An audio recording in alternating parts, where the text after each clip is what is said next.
It is indeed a very troubling report, but it is a report of extraordinary importance not only to those who wish to own a home, but as to the taxpayers of this country who would pay the cost of the cleanup of an enterprise failure.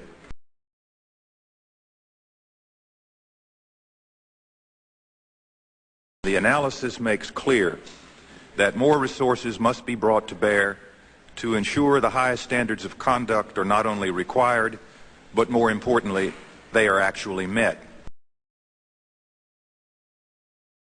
Through nearly a dozen hearings where, frankly, we were trying to fix something that wasn't broke. Mr. Chairman, we do not have a crisis at Freddie Mac, and in particular at Fannie Mae, under the outstanding leadership of Mr. Frank Raines. And as well as the fact that I'm just pissed off at Ophelia, because if it wasn't for you, I don't think that we'd be here in the first place. And now the problem that we have and that we're faced with is maybe some individuals who wanted to do away with GSEs in the first place, you've given them an excuse to try to have this forum so that we can talk about it and maybe change the direction and the mission of what the GSEs had, which they've done a tremendous job. There's been nothing that was indicated that's wrong, you know, with Fannie Mae. Freddie Mac has come up on its own, and the question that then presents is the competence that your agency has with reference to the deciding and regulating these GSEs. And so I wish I could sit here and say that I'm not upset with you, but I am very upset because, you know, what you do is you give, you know, maybe giving a reason to, as Mr. Gonzalez said, to give someone a heart surgery when they really don't need it.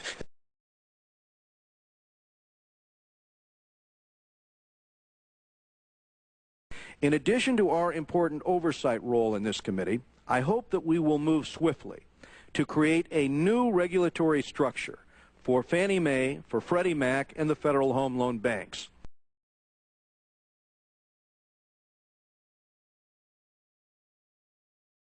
This hearing is about the political lynching of Franklin Raines.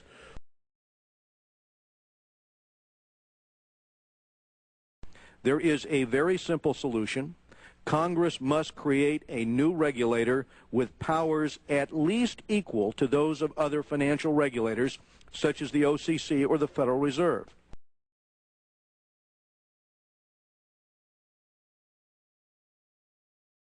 What would make you, why should I have confidence? Why should anyone have confidence in you as a regulator at this point? Sorry, Congressman. OFAO did not improperly apply accounting rules. Freddie Mac did. OFAO did not try to manage earnings improperly. Freddie Mac did. So this isn't about the agency engaging in improper conduct. It's about Freddie Mac.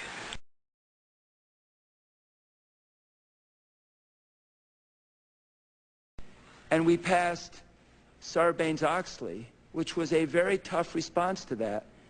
And then I realized that Fannie Mae and Freddie Mac wouldn't even come under it. They weren't under the 34 Act. They weren't under the 33 Act. They play by their own rules, and I'm tempted to ask how many people in this room are in the payroll of Fannie Mae, because what they do is they basically hire every lobbyist they can possibly hire. They hire some people to lobby, and they hire some people not to lobby so that the opposition can't hire them.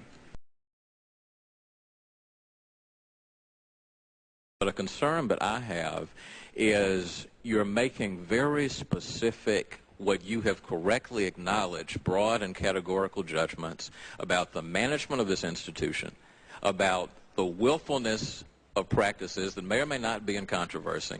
You've imputed various motives to the people running the organization. You went to the board and put a 48-hour ultimatum on them without having any specific regulatory authority to put that kind of ultimatum on them. That sounds like some kind of an invisible line has been crossed. Fannie Mae has manipulated, in my judgment, OFAO for years. And for OFAO to finally come out with a report as strong as it is tells me that's got to be the minimum, not the maximum. Etc.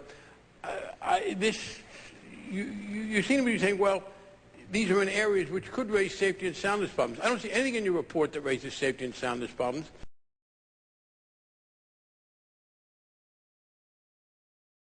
under the outstanding leadership of Mr. Frank Raines. Everything in the 1992 Act has worked just fine. In fact, the GSEs have exceeded their housing goals. What we need to do today is to focus on the regulator, and this must be done in a manner so as not to impede their affordable housing mission, a mission that has seen innovation flourish from desktop underwriting to 100% loans.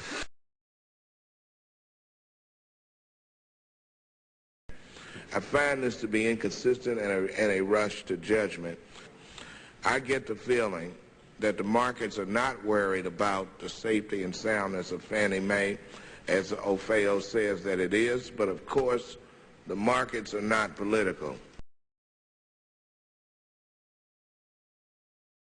But I have seen nothing in here that suggests that the safety and soundness are at issue, and I think it serves us badly to raise safety and soundness as a kind of a general shibboleth when it does not seem to me to be an issue. Mr. Raines, $1.1 million bonus on a $526,000 salary. Jamie Gorlick, $779,000 bonus on a salary of $567,000. And this is what you stated on page 11 is nothing less than staggering. The 1998 earnings per share number turned out to be $3.23 and 9 mils.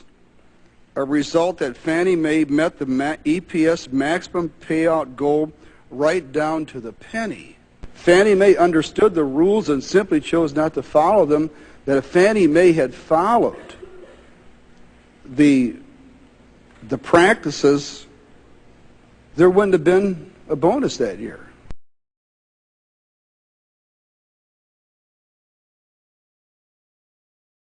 And you have about 3% of your portfolio set aside. If a bank gets below 4%, they are in deep trouble. So I just want you to explain to me why I shouldn't be satisfied with 3%. Because banks don't, there aren't any banks who only have multifamily and single-family loans.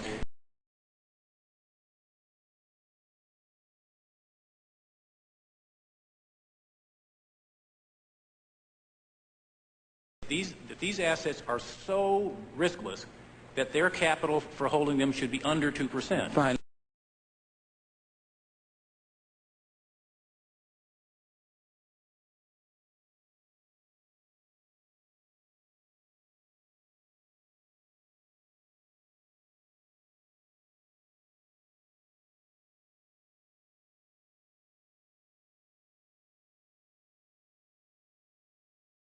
I think the responsibility that the Democrats have may rest more in resisting any efforts by Republicans in the Congress or by me when I was president to put some standards and tighten up a little on Fannie Mae and Freddie Mac.